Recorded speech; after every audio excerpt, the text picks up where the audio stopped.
Title: The Weight of a Promise, a Story of Sacrifice. What would you sacrifice to keep a promise? Not wealth, not comfort, but dreams, the very dreams that once gave you. Sometimes the smallest promises become the heaviest burdens of all. Years passed.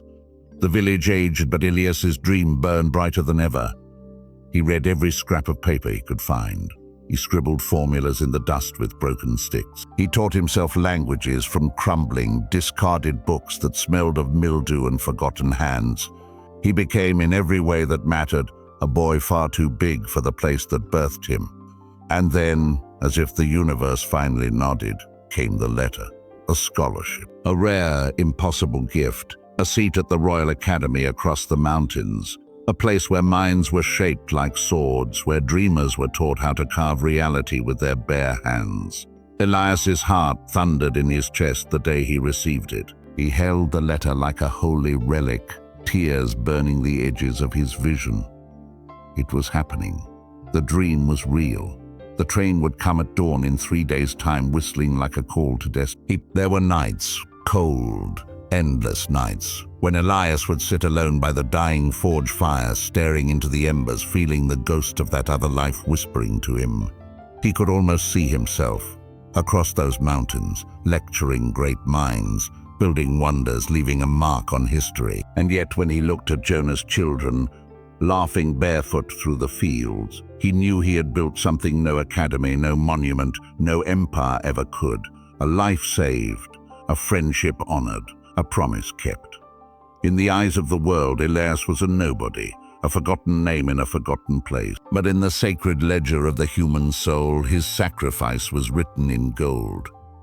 Because you see, true greatness isn't always measured by the heights we reach, but sometimes by the depths we are willing to sink to for those we love. Society teaches us to chase glory, to fight for recognition, to build monuments to our own ambition. But life, real life, often demands something far harder: to choose duty over desire, honor over ego, love over legacy. Elias understood something that most men never do, that some victories are invisible, that not all heroes wear crowns. Some simply pick up the broken pieces of another's life and quietly hold them together with their own 2 hands. He became a living reminder that greatness is not always loud.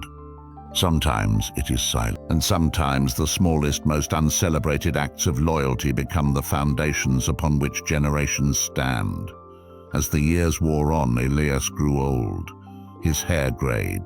His hands, once strong enough to bend iron, became stiff and trembling. The forge, the village, the hills, they changed little, but the world beyond the mountains evolved into something unrecognizable. New machines, new cities, new names etched into the stars. And yet in the small village, the children still whispered stories about the man who never left, the man who chose love over dreams, the man who kept his promise. When Elias finally laid down his hammer for the last time, there were no great parades, no songs written in his honor, only a quiet sunset, a cooling fire, and the soft, grateful tears of the lives he had saved with his silent sacrifice. He was buried beneath the tallest tree on the highest hill, the same one he had climbed as a boy, reaching for the star. Above his grave, the village carved a simple stone with words that needed no embellishment. Here lies Elias, a dreamer, a keeper of promises, a builder of unseen worlds.